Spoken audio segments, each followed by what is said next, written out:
Rose. Josiane Balasco, la pièce manquante du Splendide. Après le départ de Valérie Mérès, embarquée vers une carrière prometteuse au cinéma, c'est à cette jeune comédienne avec qui elle s'est liée d'amitié que la troupe va proposer de la rejoindre. La différence de Josie, c'est que elle existait avant le Splendide en tant que one woman show, comme on disait à l'époque. C'est-à-dire qu'elle avait déjà commencé une carrière, une individualité. J'ai eu une période d'essai de 2-3 mois. Stagiaire, donc? Stagiaire, j'ai été acceptée parce qu'ils ont dit bon, elle va sans doute progresser. On l'avait trouvée absolument sensationnelle et donc on lui avait proposé, on a dit Josie, écoute, on a besoin d'une autre fille dans la troupe, est-ce que tu veux venir? Et c'est comme ça que Josiane est arrivée avec Bruno, puisque c'était son copain à l'époque. Bruno Moineau, l'inoubliable Gilbert des Bronzés. Membre du Splendide à part entière, c'est lui qui interprétera par la suite le rôle culte de Monsieur Prescovic, le voisin très encombrant du Père Noël est une ordure.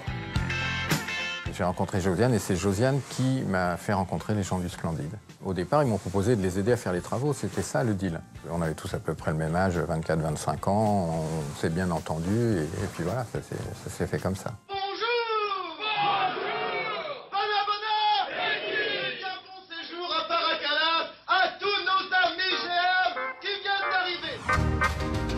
Désormais au complet, au début de l'année 1977, la troupe du Splendide présente Amour, coquillages et crustacés, la pièce qui inspirera bientôt l'adaptation au cinéma du premier volet des Bronzés.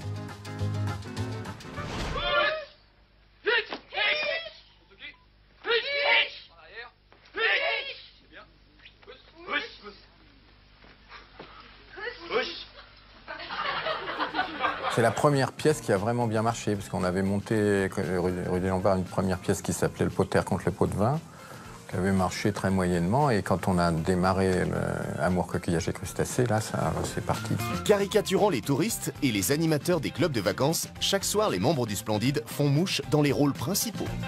Gigi, salut, moi c'est Bernard. Christiane, c'est lesbienne, Gigi.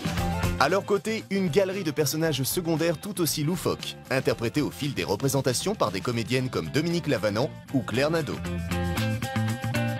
C'était plein tout le temps, quoi. C'était plein tout le temps, tout le temps, tout le temps. C'était formidable, il y avait foule tous les soirs, les gens riaient, on s'amusait.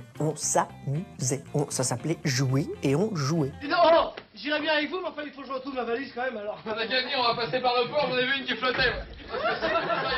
Les gens étaient chauds, quoi. Les gens arrivaient conquis d'avance, ça se terminait avec des rappels, etc. J'ai souvenir de ça, une espèce de truc très très effervescent. Je rirais volontiers avec vous, mais enfin il se trouve quand même que j'ai dedans un Nikon à 350 000. Le lieu lui-même était quand même très très mal foutu, mais ça marchait à fond. Moi, ce que je trouvais épatant, c'est que la scène était peinte au ripolin couleur sable, et qu'il y avait des gens assis en maillot, et qu'on finissait par acheter l'idée qu'on était à la plage. C'était assez étrange de jouer en plein décembre, de jouer des mecs au bord de la mer, quoi. Et c'était assez rigolo, quoi. Après l'adaptation d'Amour, coquillages et crustacés au cinéma dans Les Bronzés, c'est sur cette même scène que se jouera une autre pièce qui allait bientôt marquer l'apogée du talent du Splendide, Le Père Noël est une ordure. Imaginez juste avant le tournage des Bronzés font du ski, Michel Blanc sera le seul à ne pas participer à son écriture. Au départ, pendant 8 jours, le concept de base, on l'a travaillé ensemble, puis au bout de 8 jours, j'ai dit non. Non pas que j'ai pas trouvé ça bien, mais je voulais voler de mes propres ailes. Avec le recul, c'est ce qui a été de mieux. Donc en fait, j'ai fait une connerie en disant non, ça, je pars pas dans cette aventure. Octobre 1979, la troupe du Splendide entame sur scène les premières représentations du Père Noël est une ordure, l'histoire de bénévoles venant en aide aux personnes en détresse qui, un soir de réveillon de Noël, vont se retrouver dépassés par les irruptions impromptues de cas sociaux et de marginaux totalement déjantés.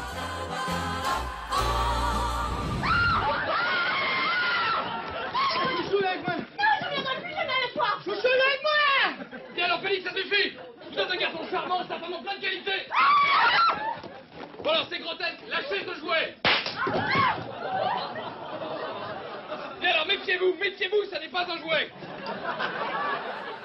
Par rapport aux Bronzés font du ski, le décalage du Père Noël, je pensais que ça intéresserait personne, que personne ne percuterait. Et le jour de la première, on est scié de voir les gens rire à la première réplique jusqu'à la dernière et de choper cet humour super particulier, quoi. Vous avez encore fait une bêtise, Pierre. Votre beau manteau, Pierre, qu'en avez-vous fait? Eh ben oui. Mais c'est Noël, Thérèse, je l'ai partagé avec un malheureux. Vous savez, j'ai pas besoin d'un manteau entier, Thérèse, c'est réversible. Alors un coup à gauche, hop, un coup à droite, et puis voilà. On parle quand même de suicide, on parle d'une nuit de Noël où les gens vont se suicider. C'est absolument terrible. On parle aussi de gens qui sont au chômage, de gens qui frappent leurs femmes. Chaque sujet pourrait faire un drame. Chacun des personnages pourrait être le héros d'un drame à ce moment-là. Des personnages tous plus grotesques les uns que les autres. Celui de Pierre Mortez, un bénévole débordant de bonnes intentions. Je me rends compte là que malheureusement, je vous ai moins bien réussi que le pauvre, quoi. Félix, un Père Noël d'occasion quelque peu tourmenté. Ouais, ça va bien, Joseph? Si tu veux pas de moi, on dégoûte pas les autres. Monsieur Preskovic, un voisin adepte de recettes de cuisine très personnelles. Vous n'en prenez pas, monsieur Mortel. Non. Si.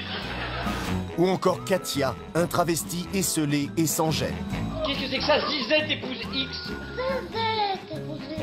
Tout aussi emblématique, le personnage de Josette, dit Zézette, la malheureuse compagne du Père Noël. Josette nous avait été inspirée par une dame qui habitait rue de Bretagne, je crois, et qui gagnait sa vie en ramenant des bouteilles de verre au magasin de boissons. Donc c'était une clocharde, c'était une dame qui vivait dans la rue, qui avait son caddie comme ça, et on avait vu cette femme-là et on s'était inspiré d'elle. Tu vas voir ce que ça va donner, non? Ah, tu vas voir. Voilà. Oui, c'est mignon. Ça, c'est Josette. C'est pas leur dire qu'elle a ça dans la bouche, c'est pas ça vient à quelqu'un d'autre, quoi. Et ça, c'est formidable. Comme j'avais du mal pour arriver à trouver la façon de parler, je me suis dit, tiens, je vais aller voir mon dentiste et je vais lui demander de me mettre des dents. Et il m'a mis des dents, et puis du moment où j'ai eu les dents, ça y est, j'ai trouvé le personnage. Exercez-vous une activité professionnelle? Ça dépend. Évidemment, on vous demande de répondre par oui ou par non, alors ça dépend, ça dépasse. Hein. Mais évidemment, ça dépasse. C'est ce que vous dites depuis une heure. Je suis pas plus bête qu'une autre, quand même. Oh. Alors qu'elle avait participé à l'écriture de la pièce, Josiane Balasco sera avec Michel Blanc, l'autre grande absente de l'aventure du Père Noël est une ordure au théâtre. Partie tournée au cinéma, Les hommes préfèrent les grosses, l'adaptation de sa pièce Bunny's Bar, c'est finalement la comédienne Anémone qui interprétera le rôle de Thérèse, une autre bénévole de l'association. C'est Chouchou que je veux par la laide. Mais je vous en prie. Figurez-vous que Thérèse n'a peut-être pas un physique facile, mais elle n'est pas laide. Voilà. Et en plus, elle est très très intelligente. Elle a fait l'école d'assistante sociale. Vas-y, Thérèse. Il y a toujours eu quand même l'esprit de oui, on est ensemble, et pour rester ensemble, il faut à la fois qu'on puisse être libre à un moment de pouvoir partir 3 mois, 2 mois ou 2 semaines, et faire venir à un moment du sang neuf. Depuis le début, ça fonctionnait comme ça. Dès que quelqu'un avait autre chose ailleurs, il allait, il revenait, éventuellement on le remplaçait. Il y avait toujours un qui tournait, donc on se changeait. La première du Père Noël, par exemple, c'était Roland Giraud, qui jouait le rôle de clavier. Junior voulait qu'il fasse Katia, mais il voulait pas se couper la moustache à cette époque-là, donc c'était juste pas possible de faire Katia avec une moustache. Moi. Mais d'imaginer un travesti avec le physique de Junior, ça nous explosait et je pense que c'est un regret général. Alors, vous êtes content? Vous avez encore un tabac ce soir? Combien? Alors, 45 de plus qu'hier. Du jour au lendemain, c'était plein comme un œuf, on savait plus où mettre les gens, etc. Donc il y avait un truc qui s'était passé, quoi. Le Père Noël est une ordure, un déferlement d'humour noir qui va faire mouche auprès du public. Victime de son succès, la troupe part jouer la pièce dans un théâtre plus grand, celui de la Gaîté Montparnasse. Face à 400 spectateurs, là encore la pièce fait salle comble.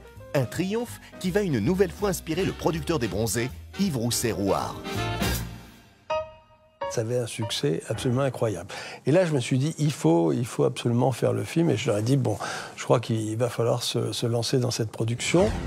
Ne zappez pas, juste après la pub, retrouvez la suite de la folle histoire du Splendide, avec les scènes et les répliques cultes du Père Noël est une ordure. Sans oublier Papy fait de la résistance, et bien sûr, le retour des Bronzés. Rendez-vous dans quelques instants sur D8.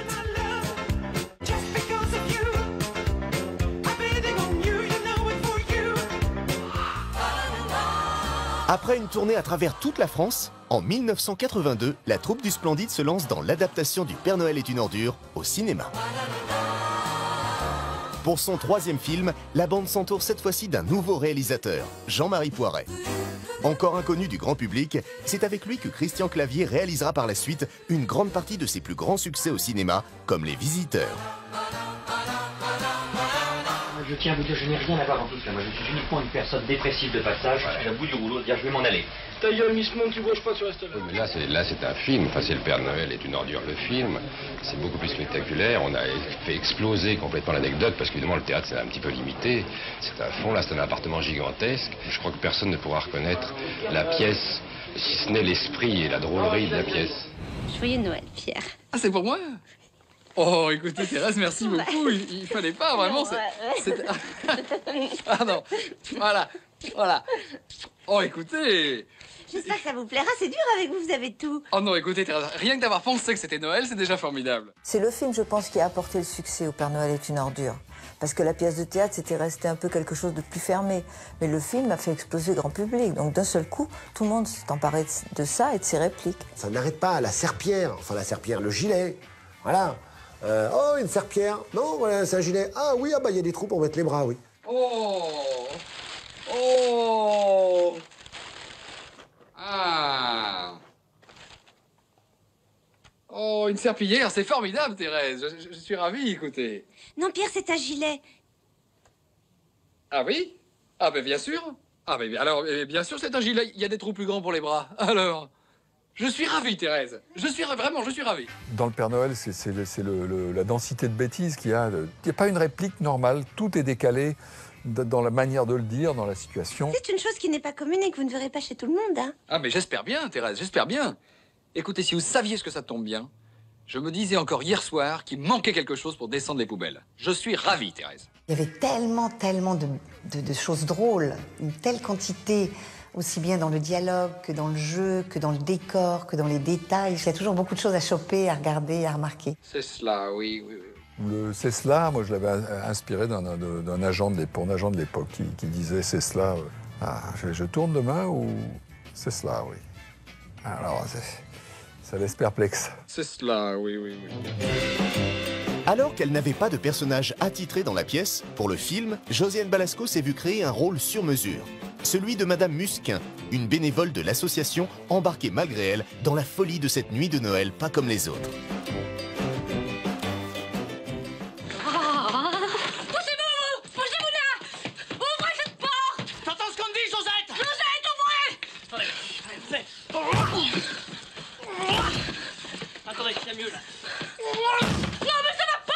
La particularité du film, c'est sa méchanceté. C'est une méchanceté absolument incroyable. Ce qui est fou, c'est que si quelqu'un faisait ce film-là aujourd'hui, jamais il serait diffusé à 20h50 à la télévision française. Ça part d'un mec qui veut se suicider, qui bat sa femme qui est enceinte, qui se balade avec son caddie, qui sont des voleurs. Et là, le film est tellement méchant. Mais alors là, les bronzés à côté, c'est une bluette, hein. Là, ils y vont vraiment très très fort. Je reviendrai jamais au taudis à René. Tu vas venir préparer la bouffe pour le réveillon. Je vais t'étrangler, je sais. Tu vas te calmer. Mais enfin, lâchez ça. Il y a quand même une puissance comique absolument phénoménale. Il y a des running gags d'une puissance démente. Alors Félix, sortez immédiatement. Oui, s'il vous plaît, soyez gentil de sortir parce que ça commence à devenir gênant maintenant, hein. Oh, excusez-nous, Mme Musquin, on est confus, là, je suis désolé. Oui, sortons. Allez. Pardon, Marie. À l'époque, ce qui est intéressant, c'est qu'on montre des pauvres qui sont des salauds, mais on montre aussi pourquoi ils le sont. On montre aussi pourquoi c'est des abrutis. Les pauvres sont méchants, mais on en rigole. C'est comme battre. Mais c'est normal, ça. Quand elle fait des bêtises, je la corrige, c'est l'amour. T'es pas en sucre, non? Mais l'écoutez pas, monsieur Dame, il me manque comme un arracheur de dents. Tiens, l'autre fois chez Roger, il a voulu me faire passer par le vide d'ordures. Il voulait me creuser les cheveux avec le fer à souder. Mais c'est très dangereux, ça, Félix. Bon, monsieur, ça n'est pas l'armée du salut, sortez. Non, mais c'est les querelles d'amoureux, ça. Vous êtes mariés, vous êtes jamais disputés avec votre femme, vous? Oui, mais jamais à coup de fer à souder. On comprend très très bien que cette pauvre fille avec son gros ventre, elle n'est pas allée à l'école, elle a dû se faire tabasser, elle comprend rien à rien. C'est un personnage atroce, un personnage horriblement antipathique, mais un personnage qu'on prend immédiatement en sympathie. Ce matin encore, on était dans les bras l'un dans l'autre, à roucouler comme deux pigeons qui s'aiment d'amour-temps. Félix, joyeux Noël fait. Mais Josette, une quarantaine, tu aurais pu lui faire mal. Eh ben tant pire. On part de stéréotypes et de nouveau, on tord tout ça pour arriver à ce qu'à la fin, il y ait quelque chose qui soit toujours aussi méchant, mais malgré tout, qui ait créé une empathie. Des personnages caricaturaux et poussés à l'extrême comme celui de Katia, le travesti joué par Christian Clavier, et immortalisé dans le film par plusieurs scènes d'anthologie. Celle dans laquelle il danse avec Thierry Lhermitte sur la chanson de Guy Marchand, Destinée, reste encore pour les deux acteurs l'un de leurs souvenirs les plus mémorables du tournage. Jean-Marie avait une écharpe dans la bouche pour ne pas rire. Tous les techniciens étaient en dehors du plateau pour ne pas rire. On avait fou rire non-stop. C'était fou rire très difficile, très difficile. Parce que ça doit se jouer avec beaucoup de vérité, avec beaucoup de cœur, quoi. Enfin, beaucoup de gêne pour Pierre Mortez et beaucoup de séduction pour Katia. Et voilà, mettre ces deux personnages extrêmement improbables en train de danser sur Guy Marchand dans une pièce. Au revoir, Pierre. Non, monsieur, tout n'est pas tout noir dans la vie, non. Et merci pour tout ce bonheur. Il y a beaucoup de gris. Mais arrêtez de hurler. Mais non, je ne hurle pas, monsieur. Pierre, je m'excuse, mais votre ami pleure dans l'entrée. Mais enfin, mais ça n'est pas mon ami, Thérèse. Oh, mais Pierre, vous avez le droit d'avoir les amis que vous voulez. Une amie, mais je suis l'ami de personne, cet homme a raison. Le personnage de Katia, c'est une personne qui est extrêmement amusante parce que vous lui dites bonjour, il est vexé, elle est vexée, donc ça, c'était pas tant. C'était irrésistiblement drôle. Vous ne voyez rien. Vous êtes myope des yeux, myope du cœur et myope du cul.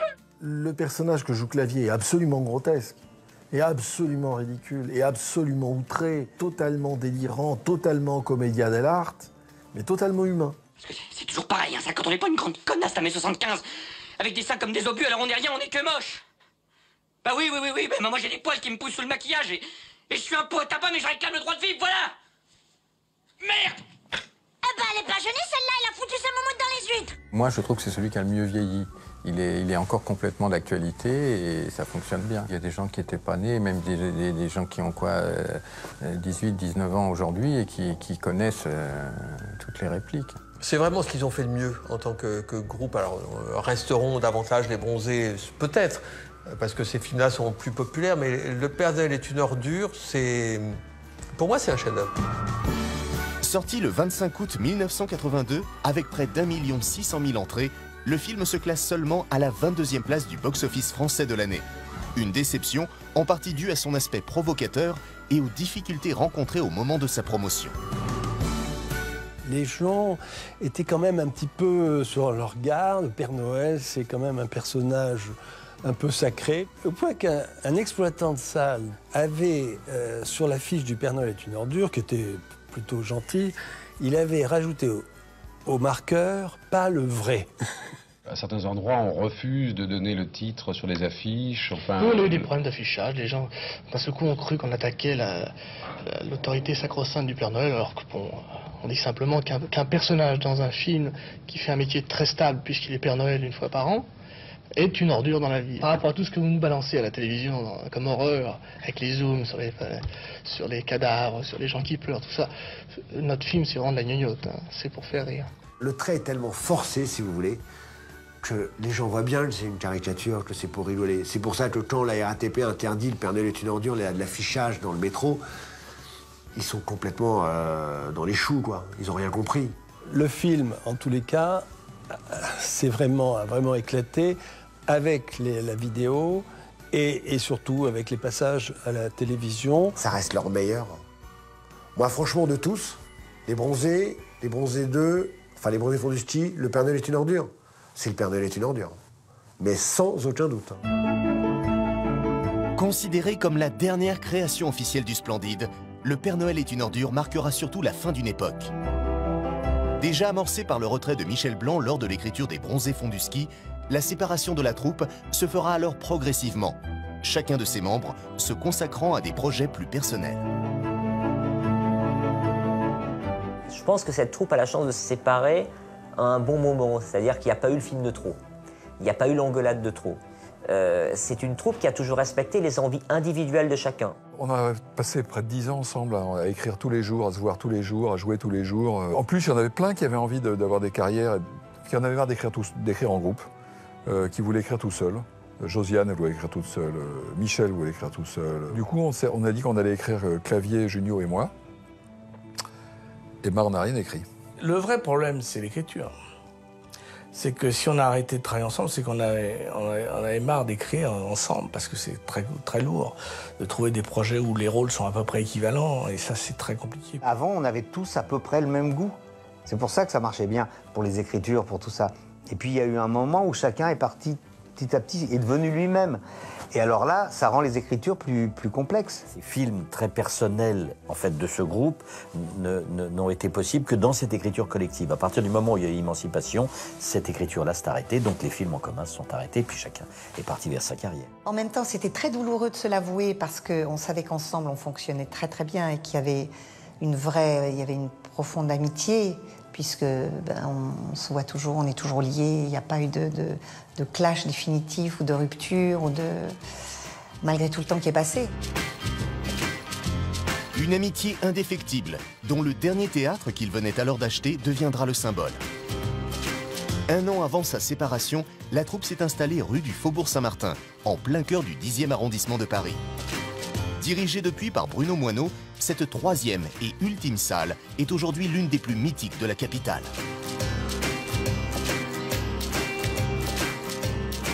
Quand on jouait le Père Noël, on avait trop de monde rue des Lombards, donc on est parti jouer à la Gaîté Montparnasse pendant un an. Et pendant qu'on était à la Gaîté, on s'est dit on va chercher une salle plus grande. On a trouvé ici, on a réussi à revendre la rue des Lombards. Mais c'était dans un état, c'était comme la dernière vraie exploitation, c'était cinéma porno, c'était pas en très très bon état, quoi. Voilà. Rénové et baptisé le Splendide Saint-Martin, c'est sur la scène de ce théâtre qu'une partie des membres de la troupe se réunira pour jouer Papy fait de la résistance. Une pièce parodiant l'histoire d'une famille française confrontée à l'occupation allemande. Papy, c'était pas une pièce de la troupe, c'était une pièce qui avait été écrite par Clavier et Martin Lamotte, dans laquelle on a tous joué ici pendant pratiquement 2 ans. Super résistant. Jeune comédien issu lui aussi du café-théâtre, Martin Lamotte a toujours fait partie de l'entourage des membres du Splendide.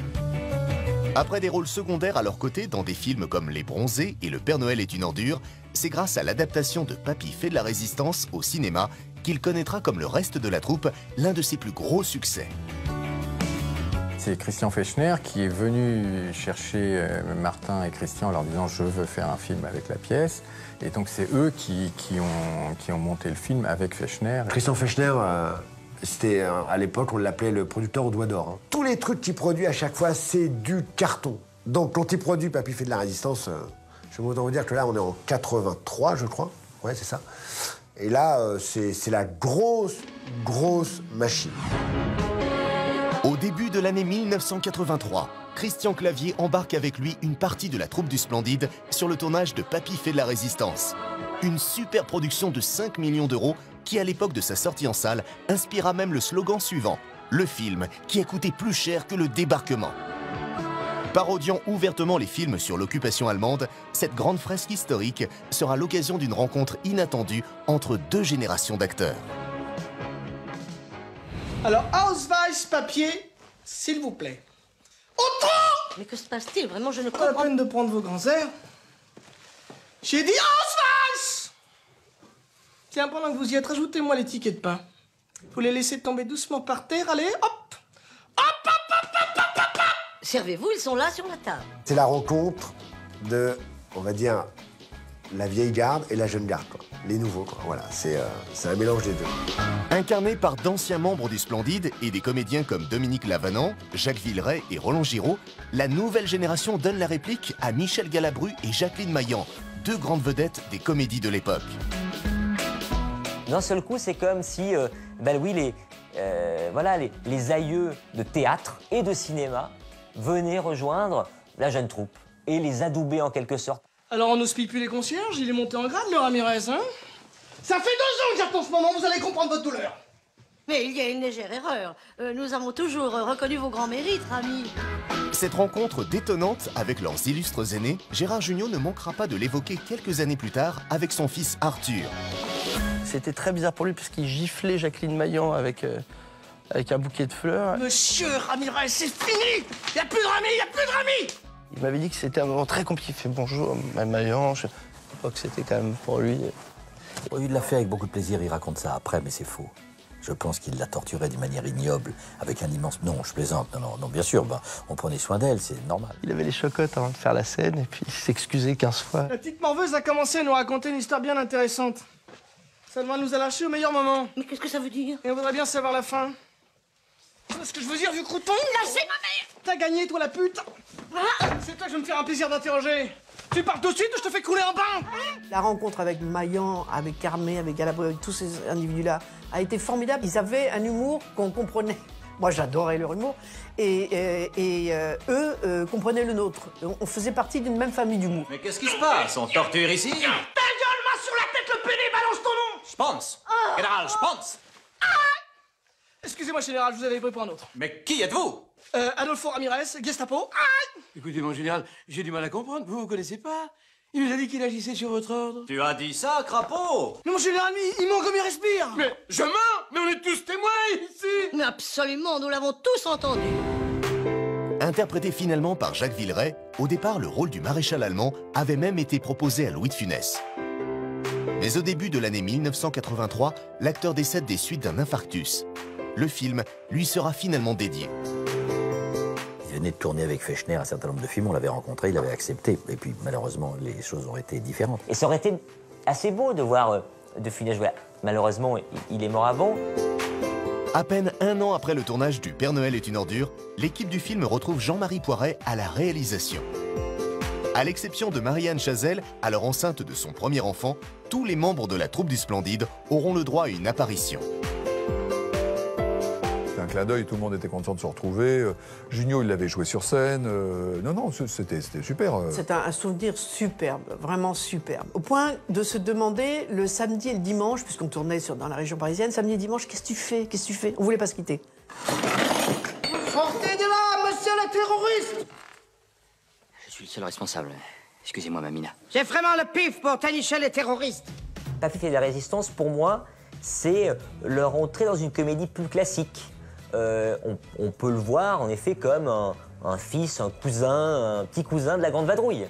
On se remoque, on est capable de rire depuis la Grande Vadrouille de la Seconde Guerre mondiale, et non seulement des Allemands, mais surtout de l'attitude des Français entre les collabos et les résistants. Aïe! Vous tombez bien! Pousse-toi! J'ai découvert qui était super résistant! Regardez! C'est lui! Mais enfin, mais c'est ridicule. Je suis Michel Taupin, professeur de latin grec. Pas du tout, c'est lui! Ça lui va au poil! J'ai un petit faible pour Papy que je trouve très drôle. Je trouve en plus mon père absolument odieusement magnifique dedans. C'est assez dangereux. C'est un des seuls acteurs à faire rire avec un nazi. Mais qui est cette nouvelle attraction? Adolfo Ramirez, Gestapo française! Halte là! C'est un rôle qui lui va admirablement. C'est ce personnage revanchard, c'est magnifique. C'est une remarquable composition de Gérard. Arrêtez-les! On va le fusiller avec les autres! Mais c'est ridicule! Mais vous n'êtes pas m'arrêter! Ça ne va pas commencer! Mais je suis un traître, mais demandez, je suis dans votre camp! J'ai dénoncé tout le monde, je suis à peine français! Ex-ministre, vous ne pouvez pas condamner sans étudier le dossier. Il faut un jugement dans les règles. D'accord. Parce que c'est fou, je pense. Arrêtez, je pense. On va le fusiller avec les Français! Moi, je trouve qu'ils se sont presque un peu assagis, que c'est plus un film enfantin, presque, mais qui garde cette patte et cette capacité à se moquer d'une période sombre de la France, période noire de la France, avec ce brin de méchanceté. Mais c'est pas étonnant que ce soit leur plus gros succès. Sorti au cinéma le 26 octobre 1983, avec un peu plus de 4 millions d'entrées, le film est un véritable carton. Célébrant en grande pompe l'arrêt définitif de l'aventure du Splendide, cet immense succès populaire officialisera par la même occasion les carrières individuelles de chacun, déjà amorcées pour certains dès le début des années 80. Ils ont commencé à se diversifier à partir du moment et à devenir vedettes, non pas en tant que groupe, mais en tant qu'individualité, quand les uns et les autres ont commencé à devenir réalisateurs et faire des films, comme Balasco, plus tard, un peu plus tard, Michel Blanc, ou Junio, bien sûr. On a la chance d'avoir dit nous, ensemble, pendant une quinzaine d'années. Après, on a eu aussi la chance d'arriver à dire je, chacun séparément, et de continuer à être un peu dans la machine. Tour à tour, auteurs, acteurs ou réalisateurs, au fil des années, tous les membres du Splendide feront preuve séparément de leurs multiples talents.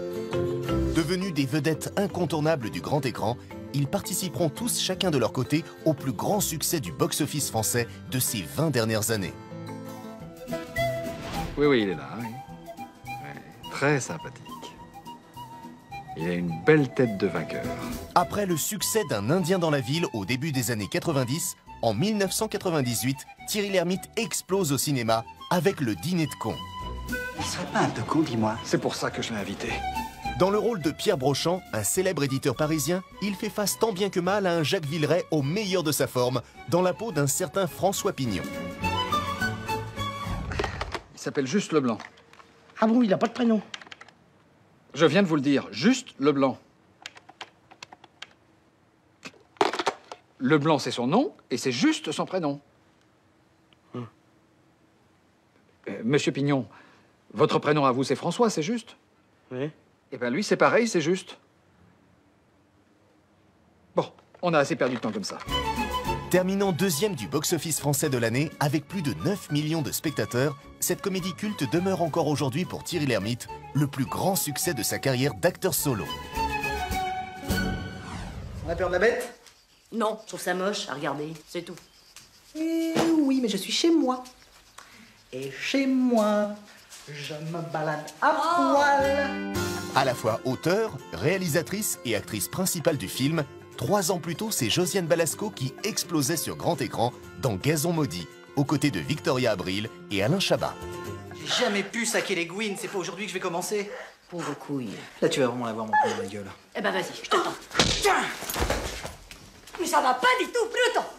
Marie-Jo, ça va? Tant que j'attendais, oh putain, ça fait du bien, yes! Abordant avec humour le thème de l'homosexualité féminine, cette comédie de mœurs qui rassemblera à l'époque près de 4 millions de spectateurs vaudra même l'année suivante à la comédienne le César du meilleur scénario. Chacun dans leur carrière, ils ont montré qu'ils pouvaient faire plein d'autres choses. Tous nous ont apporté quelque chose de différent au cinéma, plein de multiples rôles. Junio a prouvé effectivement qu'il avait d'autres visages aussi, en faisant vraiment d'autres choses.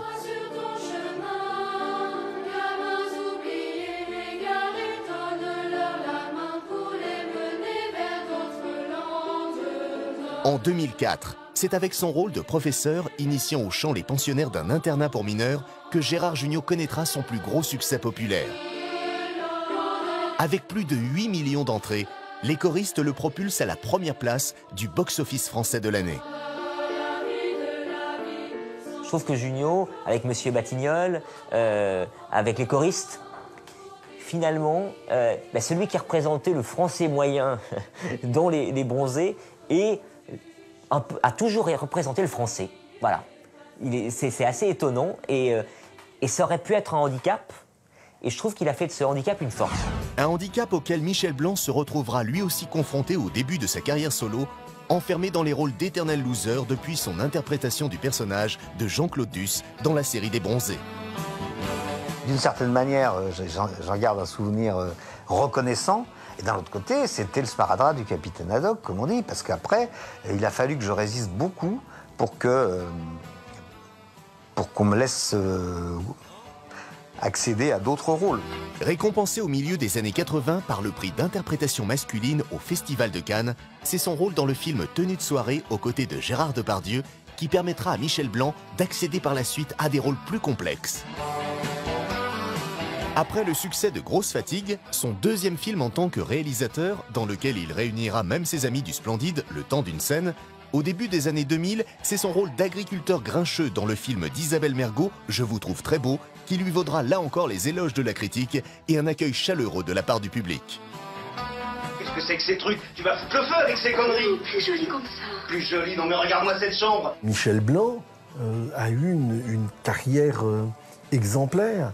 Devant la caméra, derrière la caméra, en dehors du cinéma. Et ça, c'est vraiment une histoire passionnante. Eh, dis donc, c'est Mardi Gras. Vous êtes déguisés comme au carnaval. Silence, la vilaine. Viens. Branche-la et va à ton chemin. Mais parmi tous les membres du Splendide, c'est Christian Clavier et Marianne Chazelle qui remportent haut la main la palme du plus grand nombre d'entrées au cinéma avec Les Visiteurs. Avec pas loin de 14 millions de spectateurs, en 1993, le rôle de Ginette et Jacouille la fripouille propulse le couple en tête du box-office. Merci la gueuse. Tu es un laidron mais tu es bien bonne. T'as pas vu ton pif, hein? Quand tu te mouches, t'as pas l'impression de serrer la main à pote? Aujourd'hui, le film demeure toujours à la 5e place du classement des plus grands succès du cinéma français. Christian Clavier a eu énormément de succès ensuite avec des films. C'est même lui, du Splendide, qui a rassemblé le plus de spectateurs après. Clavier, le nombre de succès qu'a fait Clavier au cinéma, quoi. Le dernier en date, Les Profs, Voilà, c'est quand même... le personnage de Clavier est un personnage qui touche les gens. Chez eux, la grande force, c'est que finalement, tous ont réussi. Et donc, comme chacun a réussi dans son domaine, il n'y a pas de jalousie. Et ça explique, pour moi, cette fidélité familiale et ce plaisir qu'ils ont eu à se retrouver pour les Bronzés 3. Les Bronzés 3, les retrouvailles inespérées des comédiens de la troupe du Splendide 27 ans après les Bronzés font du ski. Après leur péripétie à la montagne, les personnages se retrouvent cette fois-ci en bord de mer dans le palace tenu par Popeye, le personnage interprété par Thierry Lhermitte. Et le moins qu'on puisse dire, c'est que certains d'entre eux ont légèrement changé. Je nage dans le bonheur. En tout cas, tu nages pas dans ton t-shirt. Comme le disait la bande-annonce du film, les mêmes en pire.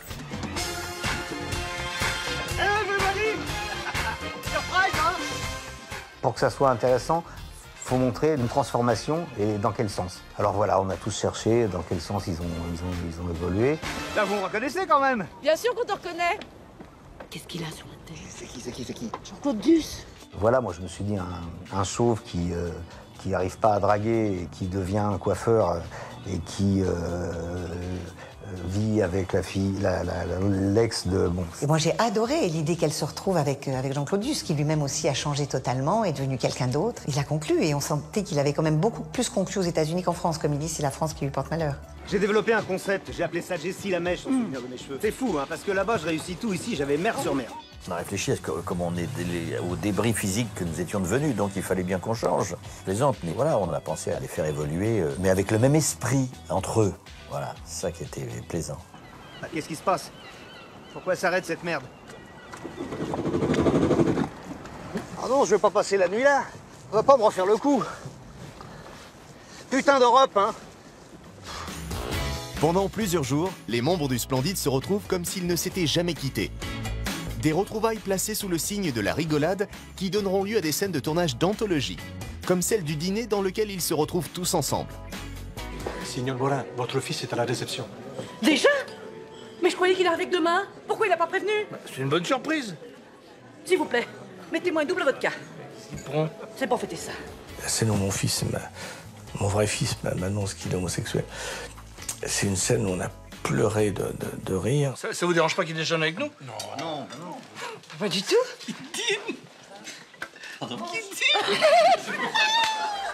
Junio a dit une connerie qui m'a échappé, qui a fait rire Clavier, et ça a été comme une espèce de cercle concentrique, comme une espèce de tsunami de fou rire, qui a gagné tous les figurants, toute l'équipe. Et ça a été une demi-heure d'arrêt de tournage parce que vous avez 120 personnes qui rient comme c'est pas permis. C'est parti dans un truc où ils sont tous mis à vanner papa et c'était très drôle. Ça m'arrive de temps en temps. C'est Là, je crois que j'ai eu le plus grand fou rire de ma vie. Je crois que j'ai failli mourir là parce que on était tous hystériques. Je me dis on va le perdre parce que c'était lui qui était à l'origine de ça.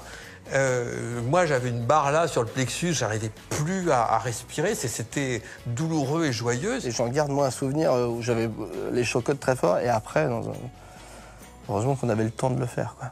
Papa, j'ai essayé plusieurs fois de te faire comprendre, mais t'as jamais voulu m'entendre. Donc je profite de cette réunion presque familiale pour t'annoncer que la personne avec laquelle je vais vivre et que j'aime depuis plus de 2 ans, c'est Guy. Et que nous avons décidé de nous paxer. Vraiment, ça a été compliqué de tourner tellement ils riaient entre eux. C'est vraiment parti dans du gros fou rire parce que ils se retrouvent pas souvent dans la vie. C'est un peu le drame, le drame ou la qualité de notre groupe, c'est quand on se retrouve, d'un seul coup on remet le charbon dans la chaudière et ça devient hystérique de conneries, quoi. C'est-à-dire que on est comme quand on avait 15 ans et qu'on chahutait les profs.